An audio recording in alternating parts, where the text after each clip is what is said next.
ओम सहनावतु सहनौ भुनक्तु सह वीर्यङ्करवावहै तेजस्विनावधीतमस्तु मा विद्विषावहै। ओम शांति शांति शांति। हरि ओम श्री गुरुभ्यो नमः। हरि ओम।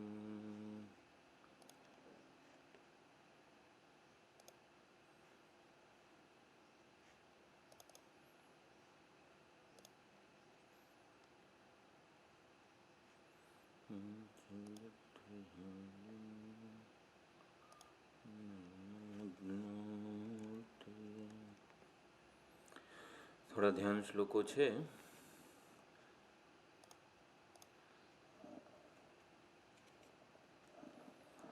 सांद्रानन्दावबोधात्मकमनुपमितं कालदेशावधिभ्यां निर्मुक्तं नित्यमुक्तं निगमशतसहस्रेण निर्भास्यमानम् अस्पष्टं दृष्टमात्रे पुनरुरुपुरुषार्थात्मकं ब्रह्मतत्त्वं तत्तावद्भाति साक्षात् गुरुपवनपुरे हन्तभाग्यं जनानाम्।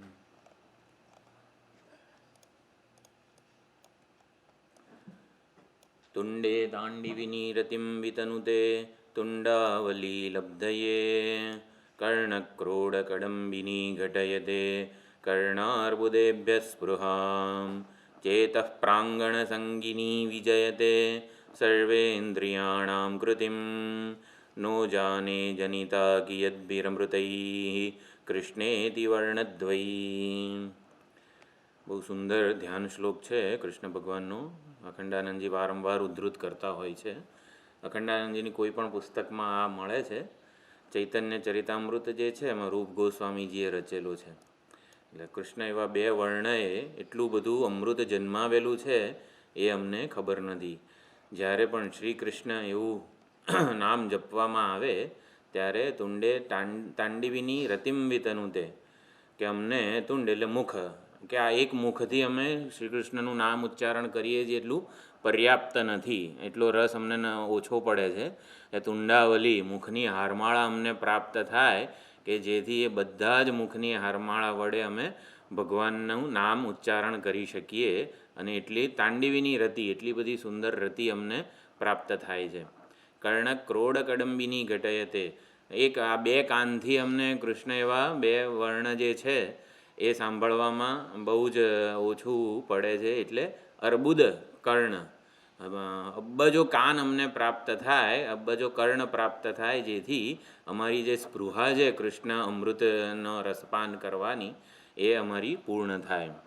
ચેતઃ પ્રાંગણ સંગીની વિજયતે જ્યારે કૃષ્ણ પરમાત્મા એટલે કૃષ્ણ એવું નામ ક્યારે આપણા જીહ્વા ઉપર બહાર પ્રગટ થાય છે જ્યારે આપણા હૃદય કમળ આમ ઊંધું હોય પરંતુ એ આવી રીતે નામ જપના સંકીર્તનથી ઊભું થાય અને એની બધી પાંખડીઓ ખીલે તો એક એક પાંખડી ઉપર શ્રી કૃષ્ણ પરમાત્મા નૃત્ય કરતા હોય છે અને એ રીતે ચિત્તના પ્રાંગણમાં આવી રીતે કૃષ્ણ પરમાત્મા નૃત્ય કરતા હોય છે અને એના દ્વારા બધી જ ઇન્દ્રિયોની જે પ્રવૃત્તિઓ છે એનો નિરોધ થઈ જાય છે, માત્ર શ્રી કૃષ્ણ પરમાત્મામાં ચિત્ત થઈ જાય છે।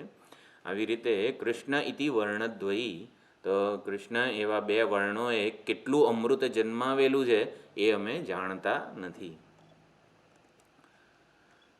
શ્રી કૃષ્ણાય તુભ્યમ નમઃ દશાવતારનો આ શ્લોક છે। એકવાર આપણે બધા ધ્યાન શ્લોકો બોલી લઈએ।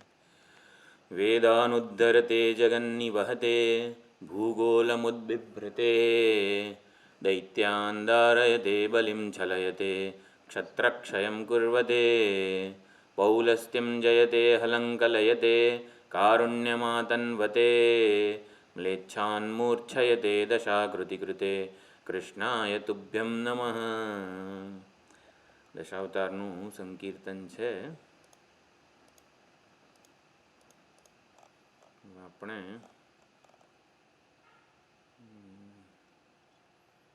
આમાં એ શ્લોકો નથી કદાચ નહીં આપણા વચ્ચેના।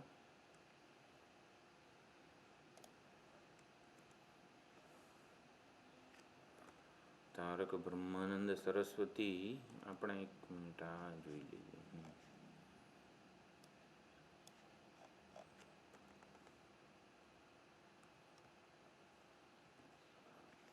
શંકરાચાર્યજીએ ભાષ્યનું જે મંગલાચરણ રચેલું છે.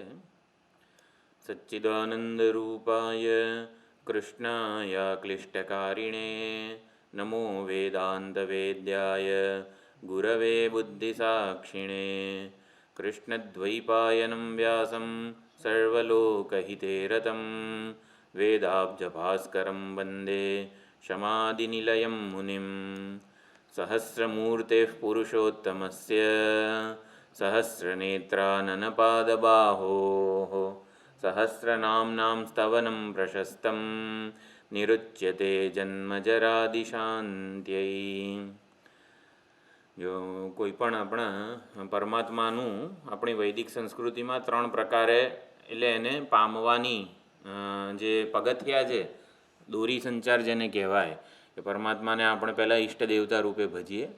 ઈષ્ટ દેવતાની પૂજા, આરાધના, ઉપાસના દરેકના જીવનમાં હોય, જે નામ રૂપ સહિતના પરમાત્મા છે. પછી એ ઈષ્ટ દેવતાને કોઈ એક રૂપમાં જ નહીં, પરંતુ સમગ્ર વિશ્વના ઉપાદાન રૂપે, આધાર રૂપે જોઈએ. એટલે પરમાત્માનું વિરાટ સ્વરૂપની જે ઉપાસના છે એ અહીંયા છે. તો વિરાટ સ્વરૂપે પરમાત્માની આપણે આરાધના કરીએ, કે જે ઈષ્ટ દેવતા છે મારા મંદિરમાં, મારા આવી રીતે મારી પાસે, એ હકીકતમાં સમગ્ર જગતનું ઉપાદાન છે, આધાર છે. એનાથી શું થાય, લાભ શું થાય? ઈષ્ટદેવ વિરાટ રૂપે પરમાત્માની ઉપાસના કરીએ એટલે રાગ દ્વેષથી જે કંઈ અશુદ્ધિઓ છે, આપણા અંતઃકરણના પાપ છે બધા, એ નિર્મૂળ થઈ જાય. જન્મ જરાદિ શાંત્યય, તો જન્મ મરણ વગેરે જે કંઈ પણ છે એ પણ આવી રીતે એની શાંતિ થઈ જાય છે. અને પછી એ જ વિરાટ સ્વરૂપે જે પરમાત્માને હું જોઈ રહ્યો છું એ મારા હૃદયમાં જ છે. એટલે હૃદયમાં હું રૂપે ઉપલબ્ધ છે, મારાથી અભિન્ન સ્વરૂપે ઉપલબ્ધ છે. તો આ 3 પ્રકારે અહીંયા સચ્ચિદાનંદ રૂપાય સ્વરૂપ લક્ષણ છે. કૃષ્ણાય અક્લિષ્ટકારિણે, એટલે જે કંઈ પણ શ્રી કૃષ્ણ પરમાત્માએ અવતાર લીલાઓ કરી છે એનું વર્ણન કર્યું. નમો વેદાંત વેદ્યાય, અને ગુરુથી અભિન્ન સ્વરૂપે, બુદ્ધિના સાક્ષી એટલે કે પ્રત્યેગાત્મા સ્વરૂપે, ગુરુથી પણ અભિન્ન સ્વરૂપે પરમાત્માનું નિરૂપણ કરેલું છે. વેદાંત વેદ્ય પરમાત્મા છે. આપણે 17મો શ્લોક જોયેલો છે, બરોબર? છેલ્લે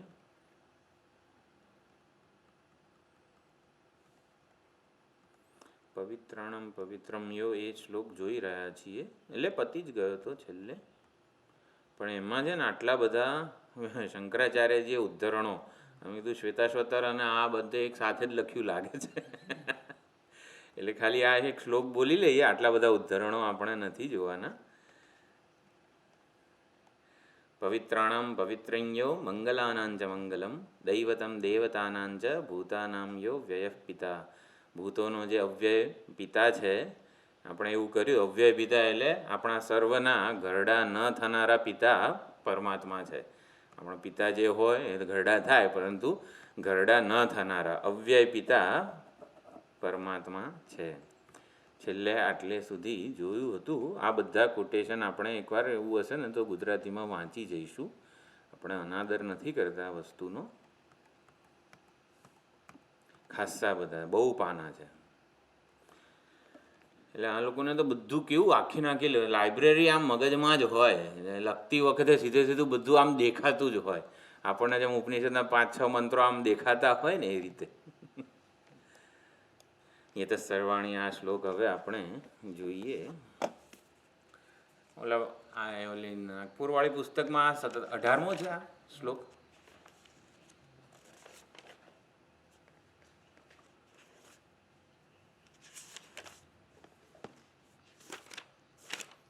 એ તો સર્વાણી વાળો 18મો આવે છે.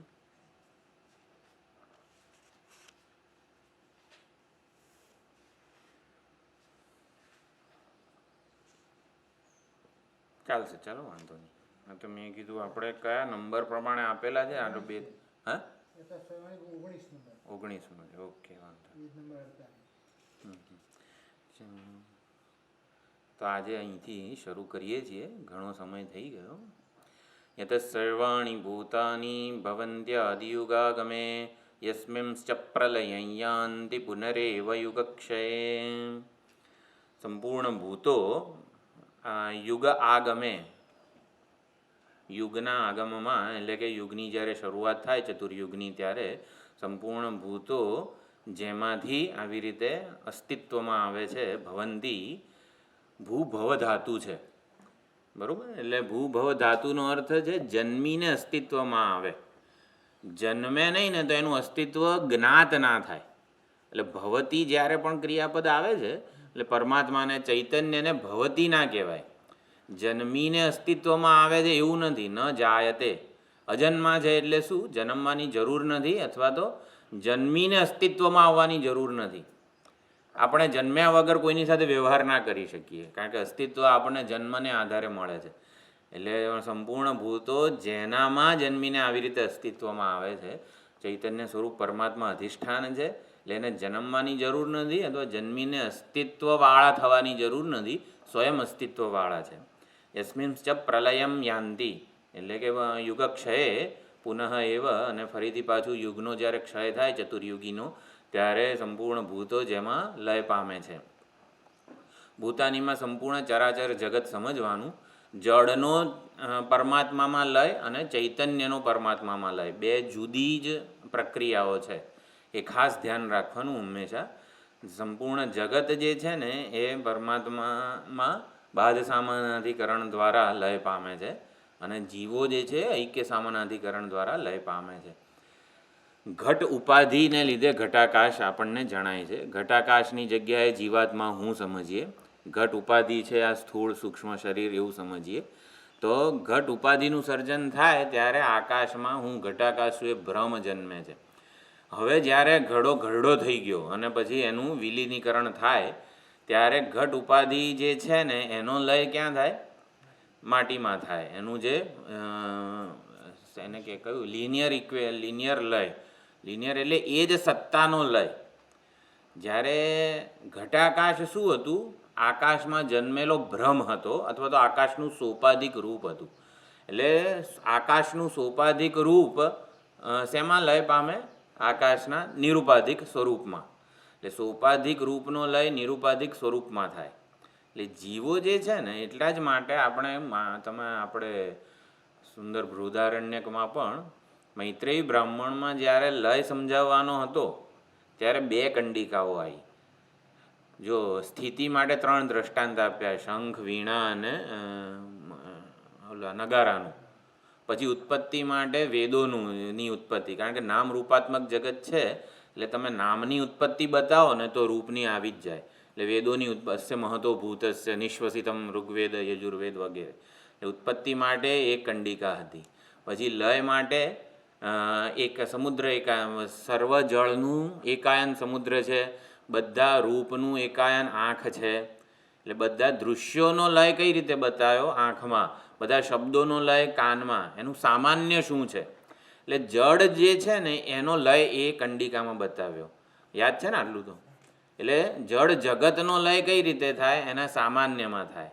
અને જીવનો લય એના માટે સૈંધવઘનની કંડિકા હતી. એટલે લયની માટે 2 કંડિકાઓ મૈત્રેયીમાં સમજાઈ.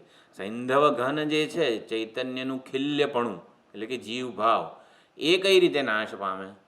કે ચૈતન્યના ખિલ્યને એના મૂળ એવા અનંત વ્યાપક મહાનભૂત પરમાત્મામાં લય કરવામાં આવે. એ જીવનો લય ઓલા એના સામાન્યમાં નથી થતો, જેમ દૃશ્યનો લય ચક્ષુ સામાન્ય, શબ્દોનો લય કર્ણ સામાન્ય. એટલે જડનો લય એના સામાન્યમાં વિવર્તમાં અજ્ઞાનમાં થાય છે, પરંતુ ચેતન એટલે કે જીવનો લય આવી રીતે એના નિરુપાધિક પરમાત્મા સ્વરૂપમાં થાય છે. એટલે યત સર્વાણી ભૂતાની, સંપૂર્ણ ભૂતમાં આપણે ચરાચર સમજીએ તો જડનો લય આવી રીતે અજ્ઞાન ઉપાધિ પરમાત્મામાં થાય. જો આપણે ઊંઘી જઈએ ત્યારે આપણી જે વ્યક્તિત્વ છે આખું સ્થૂળ સૂક્ષ્મ, આપણા આગ્રહો, આપણા સંસ્કારો, આપણી વાસનાઓ, આ બધું છે ને ઉપાધિનો અંશ છે. એટલે વ્યક્તિત્વ અજ્ઞાનમાં લય પામે અને આપણે પોતે પરમાત્મામાં લય પામીએ. એટલે સુષુપ્તિમાં પણ આવી જ રીતે અજાતશત્રુ ગાર્ગ્ય બ્રાહ્મણમાં પણ આ સુંદર રીતે સૌથી છેલ્લી કંડિકા હતી એમાં એ જ રીતે સમજાવવામાં આવ્યું દૃષ્ટિ સૃષ્ટિવાદ ન્યાય પ્રમાણે. એટલે હંમેશા આપણે આ લય પ્રક્રિયા વડે પણ આપણું અને પરમાત્મા સાથેનું જે ઐક્ય છે ને એનું ધ્યાન અનુસંધાન વગેરે કરવા માટે લય ચિંતન બહુ જ અગત્યનું છે. એટલે જડનો લય, કારણ કે સંકલ્પપૂર્વક જગત સર્જન કરેલું છે. એટલે જગત જ્યારે ઊંઘી જાય ત્યારે એના સંકલ્પમાં માયામાં લય પામે, અને સંકલ્પ કરેલા જગતમાં પરમાત્માએ પોતે પ્રવેશ કરેલો હોય તો એ પોતે ક્યાં લય પામે? જે પરમાત્મા સ્વરૂપે જ લય પામે. એટલે સંપૂર્ણ ભૂતો સામાન્ય રીતે એવું કહે કે પરમાત્મા જગતની ઉત્પત્તિ સ્થિતિ લય આધાર છે. હા ચાલો સરસ, બહુ સુંદર વસ્તુ આજે જાણવા મળી. આમ એવું થાય આપણને પરમાત્મા જગતની ઉત્પત્તિ સ્થિતિ ને બધું કરનારો છે તો આમ આપણને આમ ભલન કરતો આપણને શું છે એમ. એટલે એવું એક પ્રશ્ન થતો હોય છે કે ચાલો એનાથી એક ઇન્ફોર્મેશન મળી આપણને. નહીં, એટલે કે આપણને જન્મવાની સ્વતંત્રતા નથી, આપણને રહેવાની સ્વતંત્રતા નથી, અને આપણે ઈચ્છીએ ત્યારે હરિઓમ થવાની પણ સ્વતંત્રતા આપણને નથી. કે આપણા જન્મ સ્થિતિ લય બધી જ વસ્તુઓ આવી રીતે પરમાત્માને અધીન છે, પરમાત્માને તંત્ર છે. પરમાત્મા સ્વતંત્ર છે. એટલે જ્યારે પણ આ ઉત્પત્તિ સ્થિતિ લય આવે ને ત્યારે આ વિચાર પણ આપણે કરવો જોઈએ કે આપણે આપણી ઈચ્છાથી જ્યારે જન્મવું હોય ત્યારે દેશકાળ નથી મળતો, સ્થિતિ પણ પરમાત્માને અધીન જ છે, અને લય પણ પરમાત્માને અધીન છે. સંપૂર્ણ જગતની, સંપૂર્ણ ચરાચર ભૂતોની જન્મ સ્થિતિ ભંગ જે છે એ પરમાત્માને અધીન છે, પરમાત્માના સંકલ્પ રૂપે જ છે. એટલે આપણે બધા અત્યારે વ્યવહાર થઈ રહ્યો છે, સાંભળી રહ્યા છીએ, બોલી રહ્યા છીએ, પણ પરમાત્માના સંકલ્પ રૂપે જ છે. સંકલ્પ છે પરમાત્માનો, માટે આ ક્લાસ થયો અને આવી રીતે આ બધું થયું. એટલે આ પ્રમાણે આમ થોડુંક પેસિવ વર્ણન લાગતું હોય છે. જગતની ઉત્પત્તિ સ્થિતિ લય પરમાત્મામાં છે, એટલે આમ આપણને આમ રસ નથી જન્મતો, પણ આ વિચાર કરીએ તો એ વિચાર પણ આપણને ઘણો જ બધો ઉપયોગી થઈ પડે છે. યસ્માત સર્વાણી ભૂતાની ભવંતી ઉદ્ભવંતી આદિ યુગાગમે, જેમાં સુંદર વિચાર કરી લીધો છે. અને ચકારાત યસ્મિન તિષ્ઠતી, એટલે મધ્ય અપી યસ્મિન તિષ્ઠતી.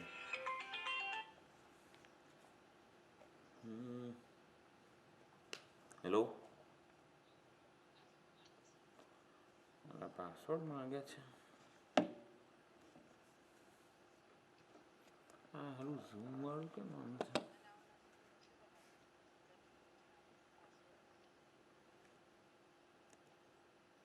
પાસવર્ડ ક્યાંથી લાવવો?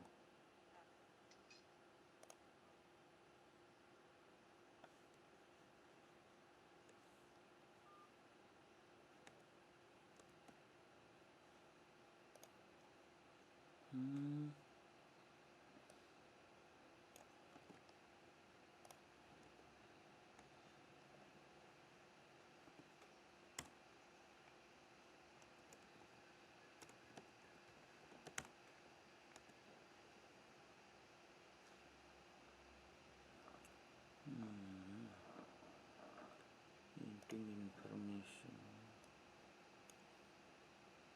patient have join information.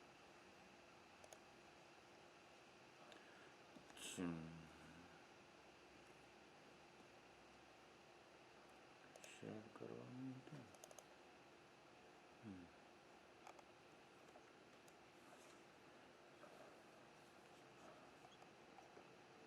તો મધ્ય તિષ્ઠતી થયું.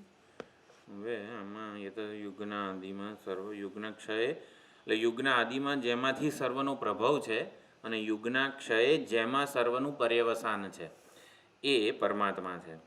પછી તસ્ય લોક પ્રધાનસ્ય,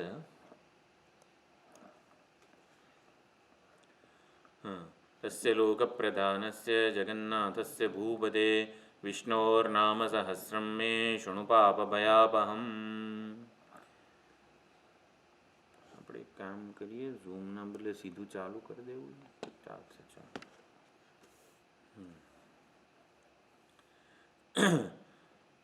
શૃણુ એટલે ભૂપતે, એટલે સંબોધન કરે છે. કોણ કોને સંબોધન? ભૂપતે કોને સંબોધન છે? હા, એટલે યુધિષ્ઠિર આવી રીતે યુદ્ધ જીતેલા છે. એટલે હે રાજા, હે ભૂપતિ, પૃથ્વીપતિ, મેં મારી પાસેથી વિષ્ણુ ભગવાનના દિવ્ય સહસ્ર નામનું શ્રવણ કરો. પાપ ભય અપહમ, પાપ અને ભય, જે ભયનું કારણ છે પાપ, અને પાપ કયા છે? અજ્ઞાન, દુઃખ અને કયું છે? સચ્ચિતાનંદ. અજ્ઞાન, દુઃખ. ગઈ શુક્રવારે એક મિનિટ તો ભૂલી જ ગયા.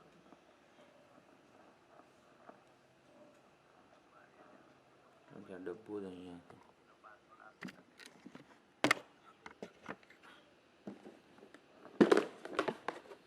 ત્રણ વસ્તુઓ નીલકંઠ મહાદેવમાં કરી.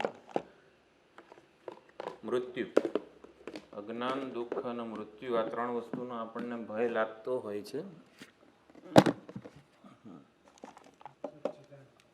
સચ્ચિદાનંદ, અજ્ઞાનને લીધે સચ્ચિદાનંદ જ આપણને અજ્ઞાન, દુઃખ અને મૃત્યુ રૂપે ભાસી રહ્યું છે.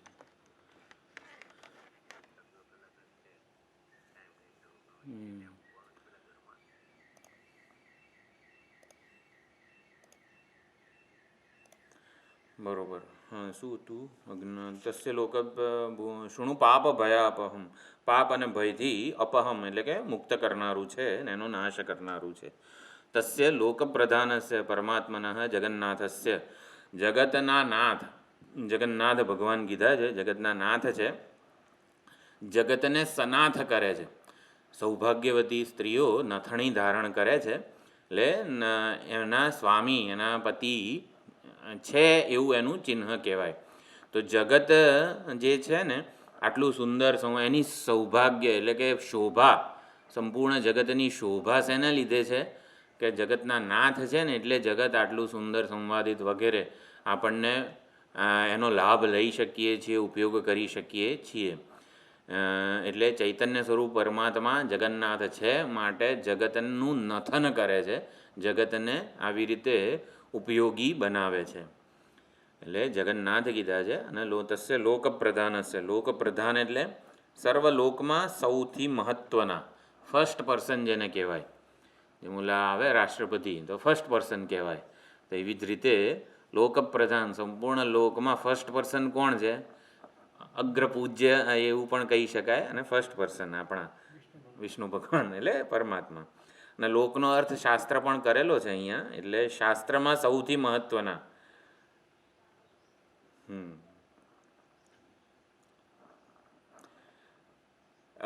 પાપ ભયાપહમ વિશે લખે છે ટીકાકાર. હર્ટ અને ગિલ્ટથી મુક્ત થવાનો સૌથી સરળ ઉપાય.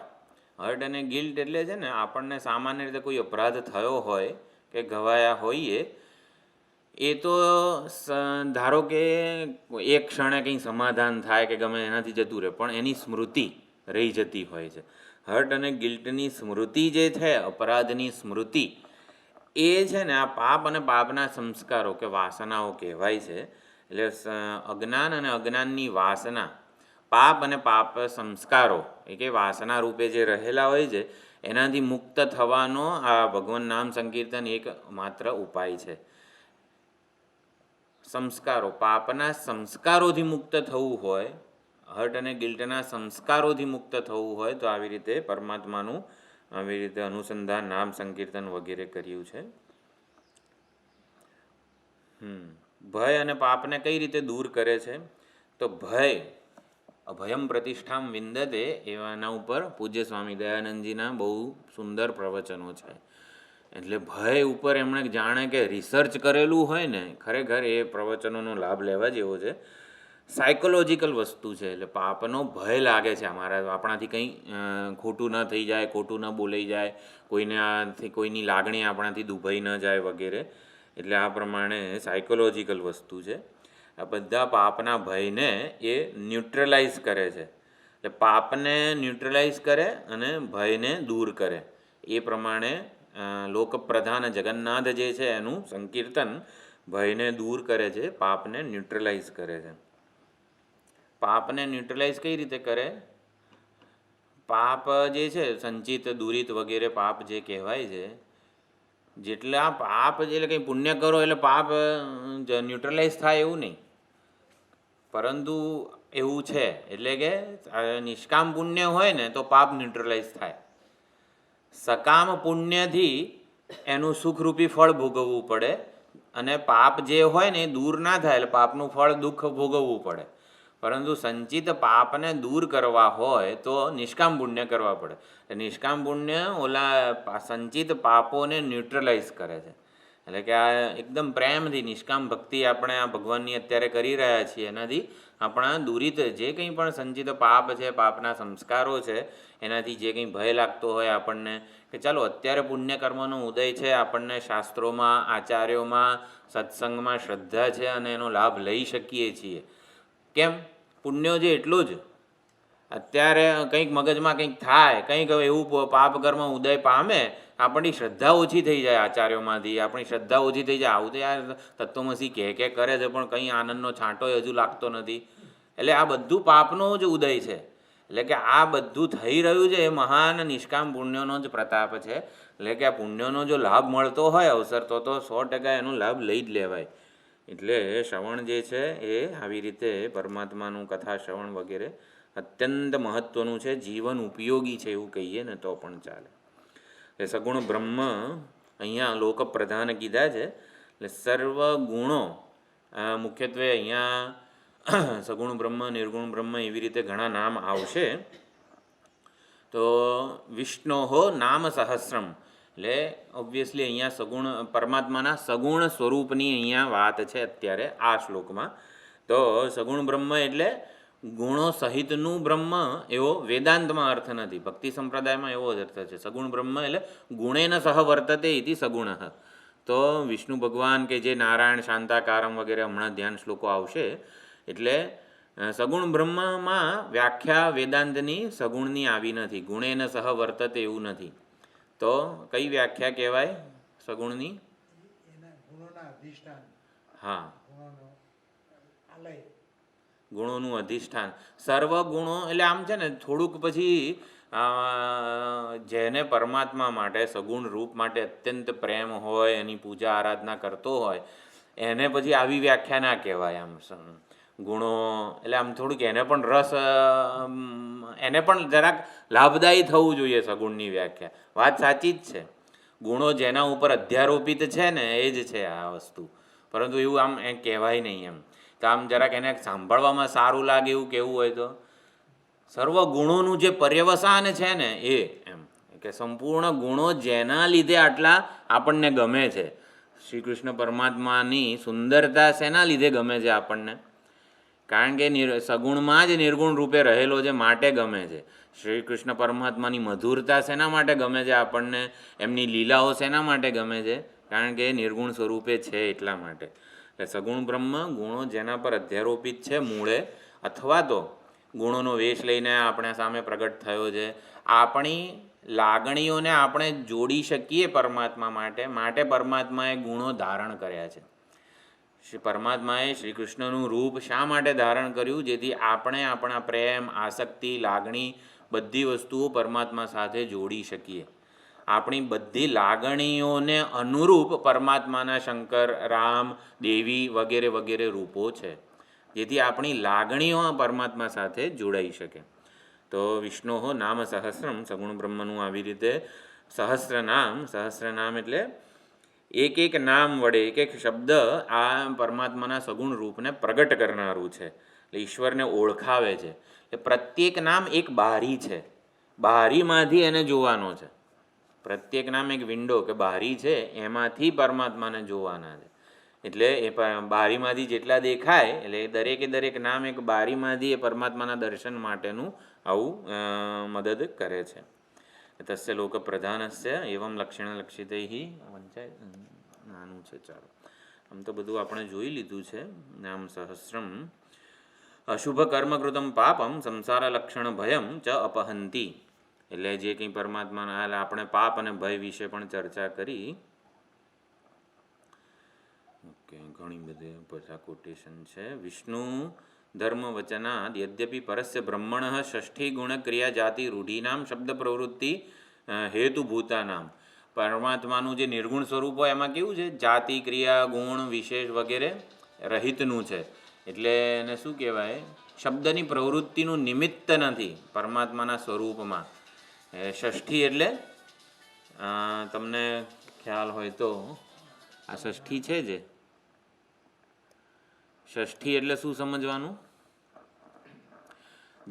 ઓલા શબ્દની પ્રવૃત્તિના 5 નિમિત્ત, જાતિ ક્રિયા, કંઈક જાતિ હોય તો એનું શબ્દ વડે નિરૂપણ થાય, કંઈક ક્રિયા કરતો હોય તો શબ્દ વડે નિરૂપણ થાય, કંઈક ગુણ હોય ટોપીવાળો તો એમ કંઈક આવી રીતે સંબંધ હોય તો ષષ્ઠીને સંબંધ કહેવાય છે.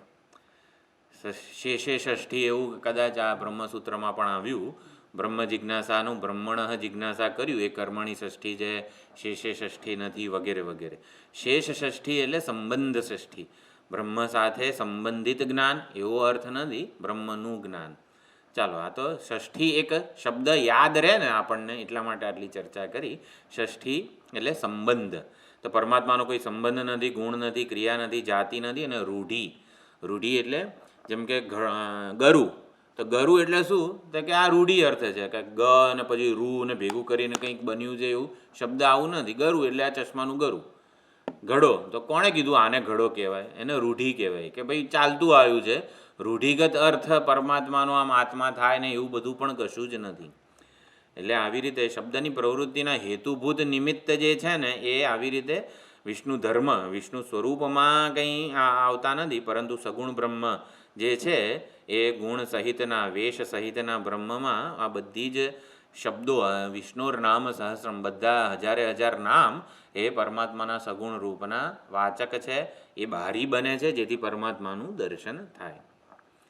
ચાલો, સુંદર આ શ્લોક લીધો. હવે યાની નામાની ગૌણાની વિખ્યાતાની મહાત્મનઃ ઋષિભિઃ પરિગીતાની તાની વક્ષ્યામિ ભૂતયે. યાની નામાની, જેટલા પણ બધા ગૌણ નામો છે, એટલે જેટલા પણ નામ છે, અને ગૌણાની અને વિખ્યાતાની, જે કંઈ પ્રસિદ્ધ છે અને જે કંઈ પણ ગૌણ રીતે પરમાત્માનું નિરૂપણ કરનારા છે, એ અહીંયા ગૌણનો અર્થ ગુણ સંબંધી, એટલે કે પરમાત્માનું જાણે કે સુંદરતારૂપી ગુણના આધારે નિરૂપણ થયું હોય તેવી રીતે ગુણ સંબંધી જે કંઈ પણ નામ છે. અને ઋષિભિઃ પરિગીતાની, ઋષિઓ મુનિઓ વડે જેમનું પરિગાન થયું છે, સર્વતઃ જેમનું ગાન થયું છે, એ હું તને તાની વક્ષ્યામી, એ હું આપને હે રાજા કહીશ. ભૂતયે, ભૂતયે ચતુર્થી વિભક્તિ છે, ભૂતિ એટલે સમૃદ્ધિ. તો સમૃદ્ધિ માટે હું આ ભગવાનના 1000 નામ કહીશ. અન્વર્થ નામ, ગૌણાની વિખ્યાતાની, વિખ્યાતાની એટલે પ્રસિદ્ધ. અન્વર્થ નામ, અન્વર્થ નામ એટલે ઓલું શું, ગુણો નામ પ્રમાણે બધા ગુણો જેમાં હોય એને અન્વર્થ કહેવાય. શું હતું, ચાલો, ઘણા બધા અન્વર્થ નામ જે છે, કેમ યાદ નહીં આવતું કોઈ ઉદાહરણ. નગરલાલ શેઠ, આપણે ઘણા બધા આપણા જે નામો છે એ અન્વર્થ છે આપણા જ બધાના, જાણે કે એટલે એ પ્રમાણેના ગુણો એ નામમાં પ્રગટ થતા હોય છે. એટલે એમના ગુણો, એમના સ્વભાવને વર્ણવે એવા નામો કે જે ઋષિઓ મુનિઓ મહાત્માઓ વડે આવી રીતે ગવાયા છે, એ અહીંયા હું આપને કહીશ. ભગવાનનો મહિમા વર્ણવતા હોય એવા, અને જે શ્રુતિઓમાં વેદોમાં પ્રસિદ્ધ હોય એવા, વિખ્યાતાની એટલે શ્રુતિઓમાં વિખ્યાત હોય, સ્મૃતિમાં પુરાણોમાં, અને એમનો મહિમા વર્ણવતા હોય એવા. પરિગીતાની એટલે જે કંઈ પણ બધા પરિતઃ ગીતાની, સંપૂર્ણ રીતે જે બધા ગવાયા છે ચારે બાજુએ, બધા વેદમાં, સંપૂર્ણ વેદ માત્ર એનું જ પ્રતિપાદન કરે છે. મહાત્મનઃ, અહીંયા વિષ્ણુ ભગવાન માટે મહાત્મનઃ, મહાત્મા શબ્દ, મહાત્મા શબ્દ આમાં શ્રુતિ, કઠ શ્રુતિએ નજીક યમરાજા માટે, એટલે યમરાજાએ પહેલું વરદાન માગ્યું, આપી દીધું. બીજું વરદાન માગ્યું, અગ્નિ વિદ્યાનું, એ આપ્યું. પછી અગ્નિ વિદ્યાએ નચિકેતા આખી ફરીથી રિપ્રોડ્યુસ કરીને એવી ને એવી જ રીતે, એટલે ઉપાસના વિરાટ અગ્નિની ઉપાસના કેવી રીતે કરાય અને સ્વર્ગ વિદ્યા પ્રાપ્તિ માટેનું જે કર્મ છે ના એ કર્મ કઈ રીતે કરાય, કઈ રીતે કેટલીના યજ્ઞ વગેરેમાં મંત્રોના તે બધું. એટલે કર્મ અને ઉપાસના, અગ્નિ વિદ્યા અને અગ્નિચયન બંને વસ્તુ નચિકેતા આવી રીતે બોલી ગયો. એટલે યમરાજાએ ઓલી માળા વગેરે એને તું ત્રીજું વરદાન ના માનતો, ત્રીજું વરદાન તો હજી હું તને આપીશ, પરંતુ પ્રસન્ન થયો છું. ત્યારે યમરાજા માટે મહાત્મા શબ્દ કે અક્ષુદ્ર ચિત્ત એવું શંકરાચાર્યજી એમાં લખેલું છે. તો મહાત્મા કોને કહેવાય? અક્ષુદ્ર ચિત્ત, જેના ચિત્તમાં કોઈ સંકુચિતતા નથી, આમ ઉદાર છે, આમ બધું આપી દેવા માટે તત્પર છે વગેરે. તેવી જ રીતે અહીંયા મહાત્મા શબ્દ પણ વપરાયો છે. મહાન આત્મા, આનો સમાસ વિગ્રહ જોઈએ ભાષ્યમાં. આત્મા શબ્દની 4 ગણ એટલે કે 4 ધાતુઓ છે. બહુ પ્રસિદ્ધ શ્લોક છે. યચ્ચાપ્નોતિ યદા દત્તે યચ્ચાત્તિ આમાં હશે ભાષ્યમાં કદાચ. યચ્ચાપ્નોતિ યદા દત્તે યચ્ચાત્તિ વિષયાનિહ યચ્ચાસ્ય સંતતો ભાવ તસ્માદ આત્મેતિ કીર્ત્યતે. આપ ધાતુ છે. આપનોતિ એટલે સર્વને વ્યાપી જાય છે. યદ આદત્તે સર્વને સમાવી લે છે પોતાનામાં. યચ્ચ અત્તિ સર્વને ભોગવે છે, ખાય છે. અત્તિ એટલે ભોગવે છે, ખાય છે, અથવા તો સર્વને અનુભવે છે. જો આને હું અનુભવું ને તો આને અત્તિ, આનો અત્તા કહેવાઉં હું, આ મારા માટે ભોગ્ય કહેવાય. તેવી રીતે અત્તિ એટલે સર્વને ઉજાળે છે, સર્વને અનુભવે છે. અને યચ્ચાસ સંતતો ભાવ એટલે સત્તા આપે છે, સંપૂર્ણ જીવોને, સંપૂર્ણ જગતને સાતત્ય આપે છે. જો આ મારું જ છે, એટલે ગઈકાલે જે વાપર્યું હતું એ જ અત્યારે આ છે. અને હું પણ જે ઊંઘી ગયો હતો ને સવારે ઉઠ્યો એ પણ હું જ છું. સાતત્ય યચ્ચ અસ્ય સંતત ભાવ, જે સાતત્ય આપે છે જીવોને અને જગતને. જો સાતત્ય ના આપે ને તો રોજ સવારે ઉઠીને પાછું રામઃ રામઃ રામઃ ભણવું પડે. એટલે સાતત્ય છે આપણા જીવનમાં, એટલે એ બધું જ આ આત્માને લીધે છે. એટલે મહાત્મા કીધા છે પરમાત્માને.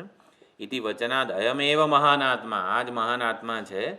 એટલે મારા ખ્યાલથી આપણે 4 ધાતુઓ આપનોતિ, અત્તિ, અતતિ અને આદત્તે, એટલે આને જ આવી રીતે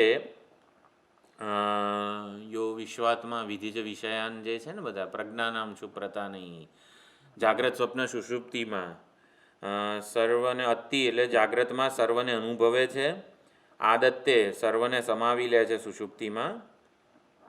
અને સર્વને વ્યાપી જાય છે સ્વપ્નમાં. એવી રીતે કંઈક છે. જાગ્રત સ્વપ્ન સુષુપ્તિ ત્રણેયનું પણ વર્ણન છે. અને અને એકાત્મ પ્રત્યય સારમ, એક આત્મ પ્રત્યય જેના માટે આવી રીતે સાતત્ય છે, એના માટે સંતત ભાવ. તો જાગ્રત સ્વપ્ન સુષુપ્તિ અને પછી એકાત્મ પ્રત્યય સારમ, એવી રીતે પણ સમજાવેલું છે. આ બધી ચર્ચા આપણે ઐતરેય ઉપનિષદનો જે પહેલો મંત્ર હતો આત્મા વા ઇદમેક એવાગ્રાસી તેમાં કરેલી હતી.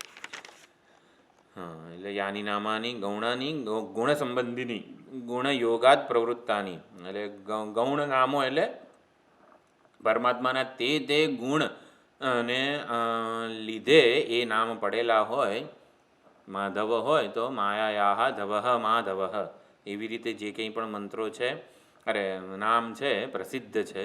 ઋષિભિ પરિગીતાની, ઋષિભિ, ઋષિનો અર્થ મંત્ર કર્યો છે. મંત્રૈહિ તદ્દર્શિભિ, તો મંત્ર અને તેના મંત્ર દ્રષ્ટાઓ વડે પરિગીતાની સમંતત પરમેશ્વર આખ્યાનેષુ તત્ર તત્ર ગીતાની, જ્યાં જ્યાં પરમેશ્વરનું નિરૂપણ થતું હોય ત્યાં એ બધું છે. તો મહાત્મા તો યાની નામાની થયું.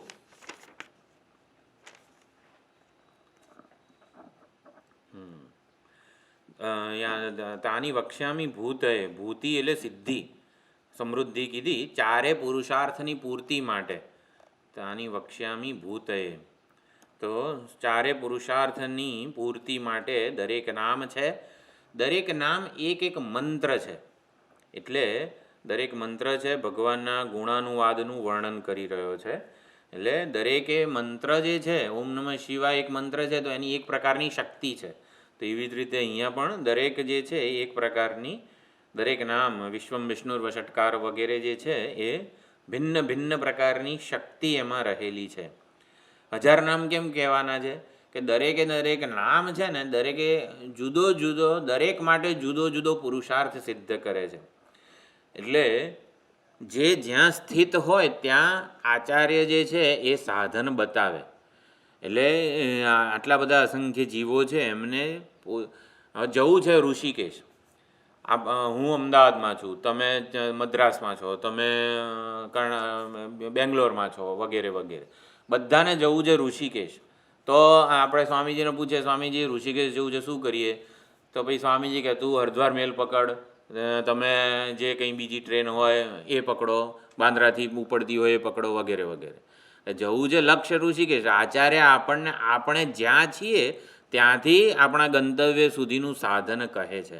તો દરેકે દરેક નામ એ રીતે આપણા માટે અગત્યનું છે કે જે જ્યાં છે. જેમ કે આપણે પોતે શરીરમાં જ હોઈએ તો આપણને શાસ્ત્રો કે આચાર્યો ભાઈ તું બધા કર્મો કર, કંઈક નિષ્કામ ભાવે થોડી સેવા વગેરે કર વગેરે.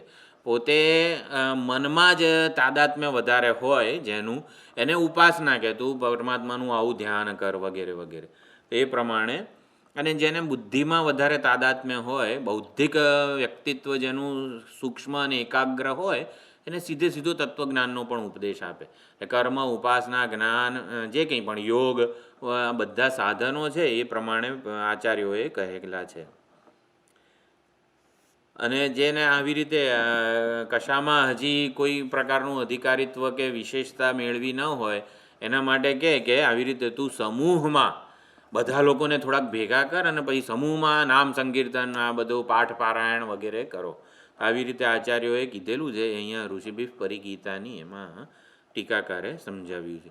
આચાર્યો અને શાસ્ત્રો આપણે જ્યાં છીએ ત્યાંથી આપણને આગળ વધવાનો આવી રીતે માર્ગ સમજાવે છે.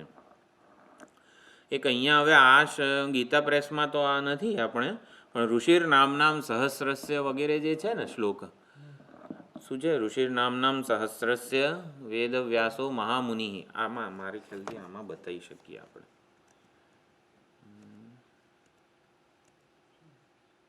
આમાંય નથી કદાચ.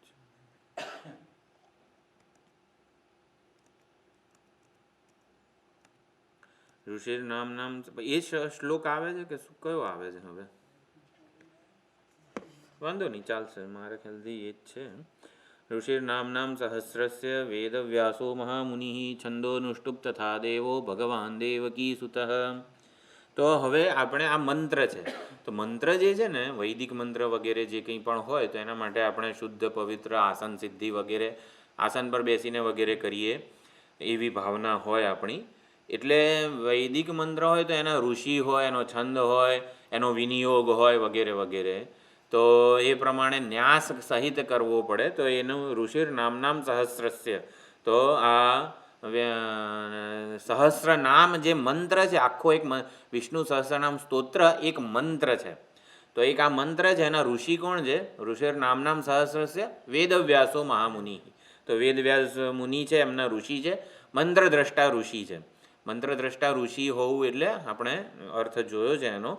એ દરેકે દરેક નામ પ્રમાણે જે અર્થ છે એને એમણે પોતાના જીવનમાં પણ જોયો છે.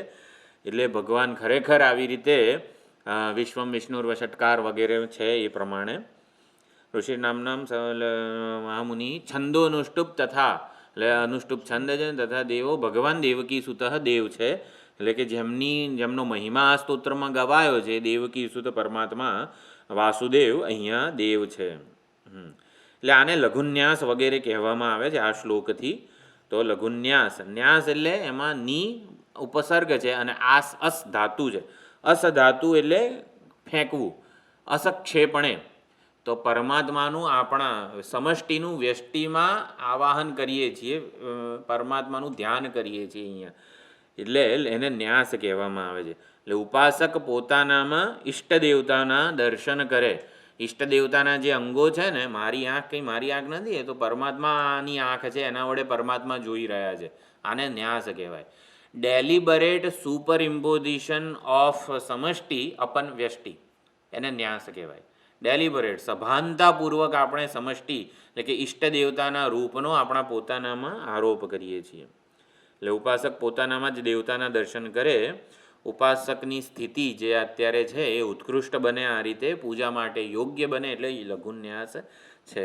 એટલે વેદવ્યાસ મંત્ર દ્રષ્ટા ઋષિ છે, અનુષ્ટુપ છંદ છે, ભગવાન વાસુદેવ દેવતા છે. પછી અમૃતાંશુદ ભવો ભાનુરીતિ નહીં, શું છે? ના, એ તો ન્યાસ, પણ શ્લોકમાં શું આવે? વેદવ્યાસો મહામુનિ છંદોનુષ્ટુપ તથા દેવો ભગવાન દેવકી સુત શક્તિર અમૃતાંશુદ ભવો બીજમ શક્તિર્દેવકી નંદન ત્રિસામા હૃદયમ તસ્ય શાંત્યર્થે વિનિયુજ્યતે. આવો શ્લોક છે, બરાબર. એટલે અમૃતાંશુદ ભવો ભાનુરીતિ બીજ, એટલે એ બીજ છે. આપણે જોઈશું આગળ જે ન્યાસ આવશે ને એ વખતે. એટલે સંપૂર્ણ સ્તોત્ર આવી રીતે એક ફળદ્રુપ વૃક્ષ છે. વિષ્ણુ સહસ્રનામ સ્તોત્ર એક ફળદ્રુપ વૃક્ષ છે, એવી રીતે એમને બતાવવામાં આવેલું છે. પછી વિષ્ણુ ભગવાનને નમસ્કાર વગેરે છે. ભગવાન શાંત્યર્થે વિનિયુજ્યતે વિષ્ણુમ જિષ્ણુમ મહાવિષ્ણુમ પ્રભવિષ્ણુમ મહેશ્વરમ અનેક રૂપ દૈત્યાંતમ નમામિ પુરુષોત્તમમ. હા, અસ્ય શ્રી દિવ્ય વિષ્ણુર દિવ્ય સહસ્રનામ સ્તોત્ર મહામંત્રસ્ય. જે આગળનો શ્લોક બોલ્યો એમાં વિષ્ણુ ભગવાનના દૈત્યાંતકમ. હા, સારું, આમાં શું શ્લોક હતો જે હોય ચાલો જોઈ લઈશું પછી. નમામિ પુરુષોત્તમમ મેં પણ લખ્યું. ગીતા પ્રેસમાં નથી, આપણે નાગપુરવાળા સ્વામીજીની છે ને જે, એમાં વધારે શ્લોકો છે. અને સાઉથ આમાં જ છે. આમ તો બધું એટલી બધી પીડીએફ છે ને આ વિષ્ણુ સહસ્રનામની, એટલે મારે જરા તપસ્યાનંદજી અદ્વૈત દીપિકા વોલ્યુમ. હા, ચેન્ટિંગ માટે આપણે જનરલી એ બુક યુઝ કરીએ છીએ. પરાશર ભટ્ટ તીરી છે ને એ બહુ જ આપણને શંકરાચાર્યજી માટે જેટલો માન આદર છે ને એટલો જ સાઉથમાં પરાશર ભટ્ટ તીરી માટે છે. એટલે પરાશર ભટ્ટ તીરીએ પણ ભાષ્ય રચેલું છે. ચાલો, આમાં સારું મળવું અઘરું છે મને. હા, એટલે એ શ્લોક આમ તો બોલી જ ગયો, અત્યારે પાછો યાદ નથી આવતો. શ્લોકાસ પરાશર ભટ્ટ તીરી.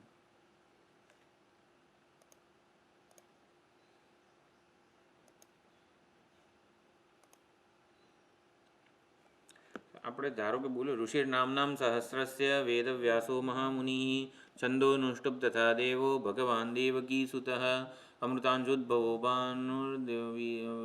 ભાનુદેવકી નંદન ત્રિસામા હૃદયમ તસ્ય શાંત્યર્થે વિનિયુજ્યતે. એ શ્લોક હું યાદ કરતો હતો, પણ ચાલશે, ચાલો અત્યારે યાદ નથી આવતો. તો ન્યાસ અસ્ય શ્રી વિષ્ણોર દિવ્ય સહસ્રનામ સ્તોત્ર મહામંત્રસ્ય આટલું છે. આની ઉપર ઓલા શ્લોકો તો છે જ નહીં બધા. તો દિવ્ય વિષ્ણુના સહસ્રનામ સ્તોત્ર મહામંત્ર છે, ઉત્કૃષ્ટ મંત્ર છે. એનું બીજ શ્રી વેદવ્યાસો ભગવાન ઋષિ, વેદવ્યાસ ઋષિ છે, અનુષ્ટુપ છંદ છે, મહાવિષ્ણુ પરમાત્મા શ્રીમન નારાયણ દેવતા છે. અમૃતાંશુદ ભવો ભાનુરીતિ બીજમ, એટલે વિષ્ણુ સહસ્રનામ રૂપી ફળદ્રુપ વૃક્ષનું બીજ શું છે?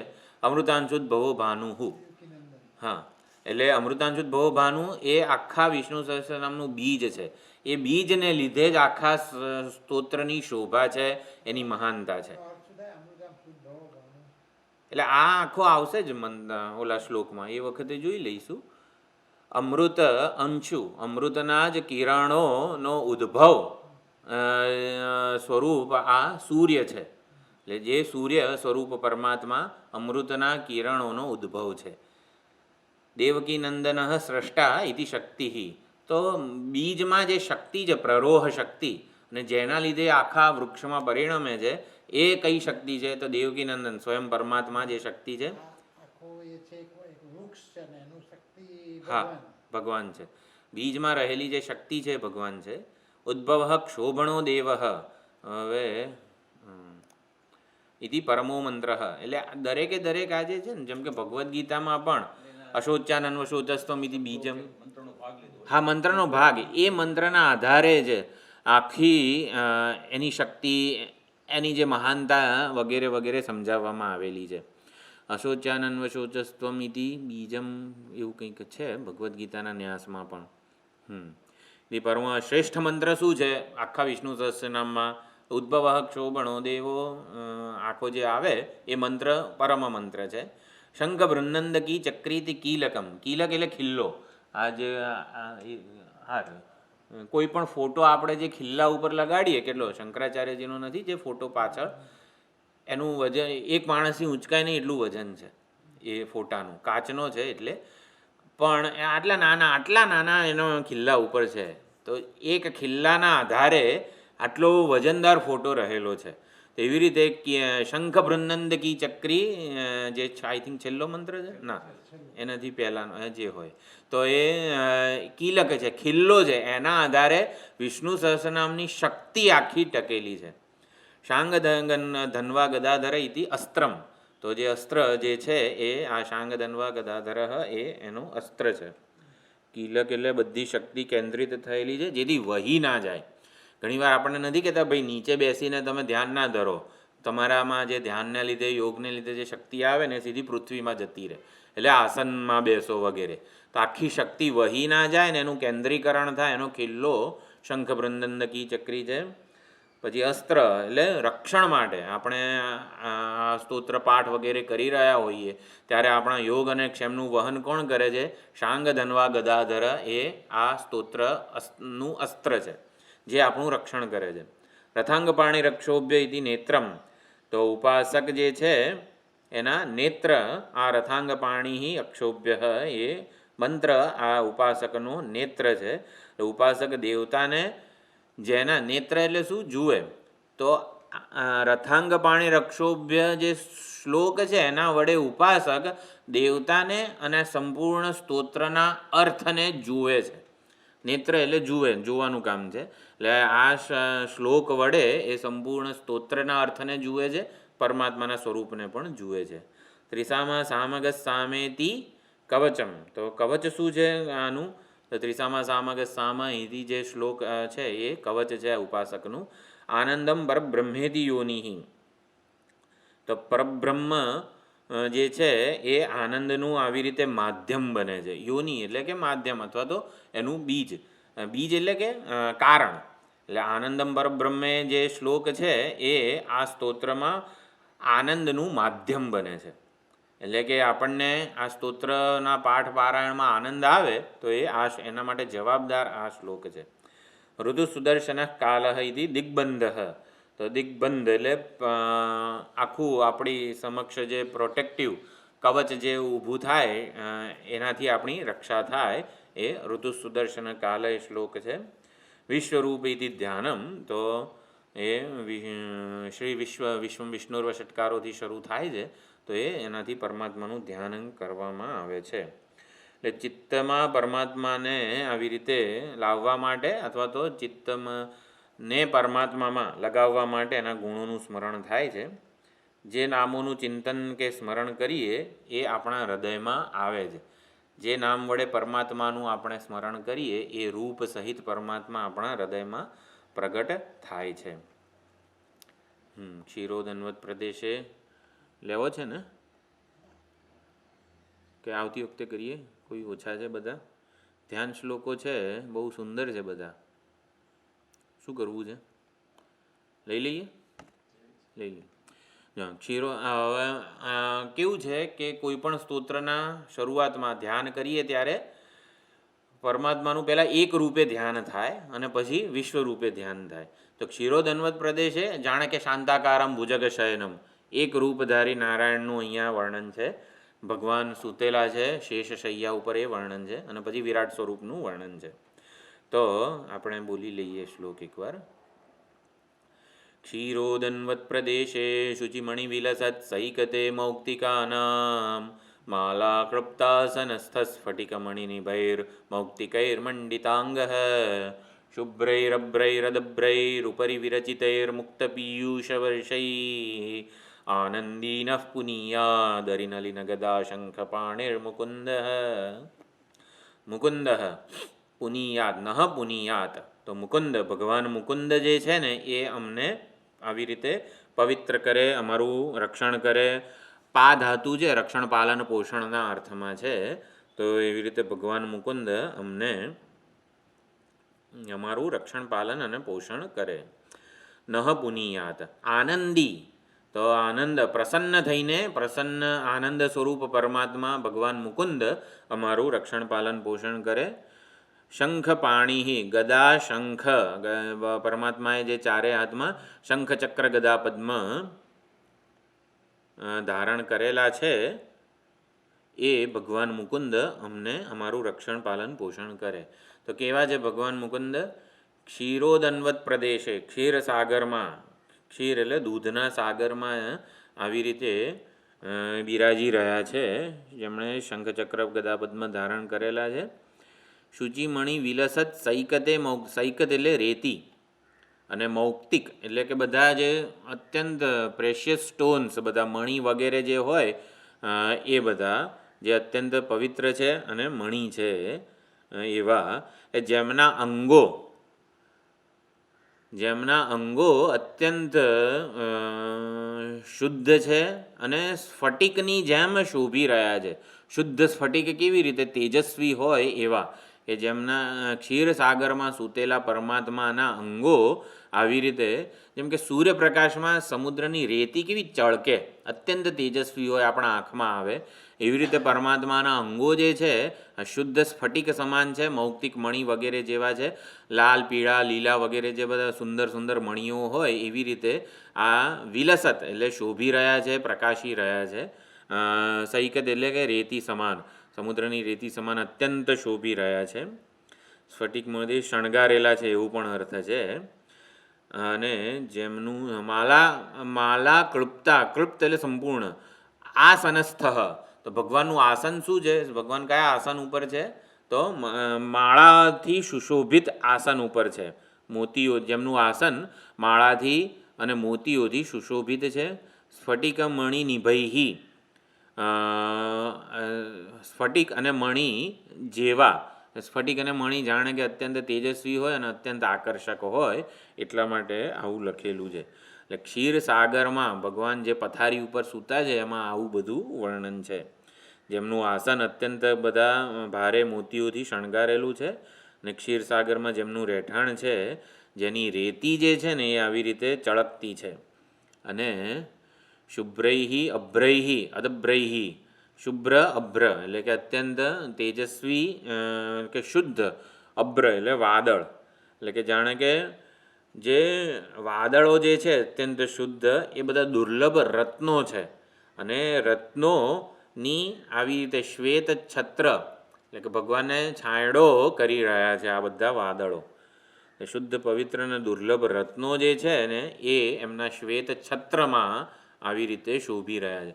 પણ ઓલી છત્રી કે ગમે તે આપણે ધારણ ભગવાનને અર્પણ કરીએ તો બધા અંદર ઓલા આભલાના તે બધું હોય, તો એવી રીતે શુભ્ર અભ્ર બધા જે છે એ છત્રના આવી રીતે એમાં જડેલા છે. શુદ્ધ પવિત્ર અને દુર્લભ રત્નો ભગવાનના છત્રમાં, શ્વેત છત્રની છાયામાં ભગવાન સૂતેલા છે. અને મુક્ત પિયુષ વર્ષૈહી, તો પિયુષ એટલે અમૃત, તો અમૃતરૂપી વર્ષા, તાજ્જું ભરેલું પાણી ધરાવનાર વાદળો, જેમાં મેઘશ્યામ ભગવાન છે, એટલે કે શું? તાજ્જું ભરેલું પાણી જેમાં છે એવા વાદળો ભગવાન ઉપર મંદ મંદ છંટકાવ કરી રહ્યા છે. મુક્ત પિયુષ વર્ષૈહી એટલે અમૃતરૂપી વરસાદ આ વાદળો કરી રહ્યા છે. વાદળો એમના ઉપર અમૃતની વર્ષા કરી રહ્યા છે. ક્ષીરસાગરમાં સૂતેલા છે, એમના છત્રનું નિરૂપણ થયું, આસનનું નિરૂપણ થયું, અને ભગવાનના વસ્ત્ર વગેરેનું નિરૂપણ થયું.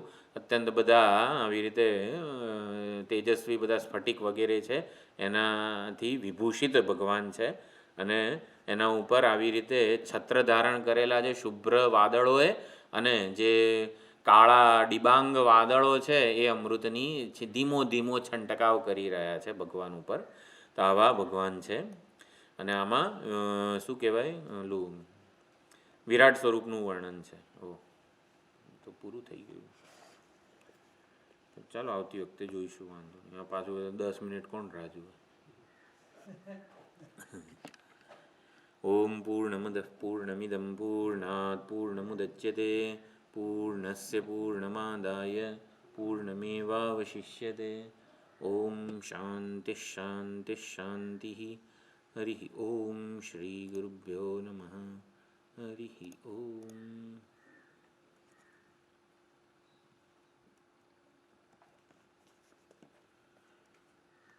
વિષ્ણુ ભગવાનનું શેષનાગ ઉપરનું જે ચિત્ર હોય છે ને એનું તમે એટલો જ કહેતા હતા કે એટલે એનો આપણી રીતે અર્થ કઈ રીતે કરી શકાય? એટલે સમજ્યો નહીં. આધ્યાત્મિક અર્થ શેષનાગ ઉપર વિષ્ણુ ભગવાન સુતા છે, લક્ષ્મીજી પગ લાગે છે, એ જે આખું ચિત્ર છે ને એનો આધ્યાત્મિક અર્થ આપણે કઈ રીતે કરી શકાય? શેષનાગ એટલે શું સમજવાનું આપણે? પ્રલયકાલીન જળ છે એ મેં ક્યાંક વાંચ્યું હતું હમણાં જ. હા હા હા. જળ સિવાય કંઈ જ નથી. એ જળ શું છે આપણા, હું એકવાર જોઈ લઈશ. હા એવી તો છે જ, પણ જળનો શું અર્થ કરેલો છે એમાં? મધુસૂદન શબ્દને સમજાયો ને ત્યારે આ વસ્તુ આવી હતી. એ લોકો ભગવાનના કાનમાંથી ઉત્પન્ન થઈને નાભી તરફ બ્રહ્માજી તરફ દોડ્યા ને જે,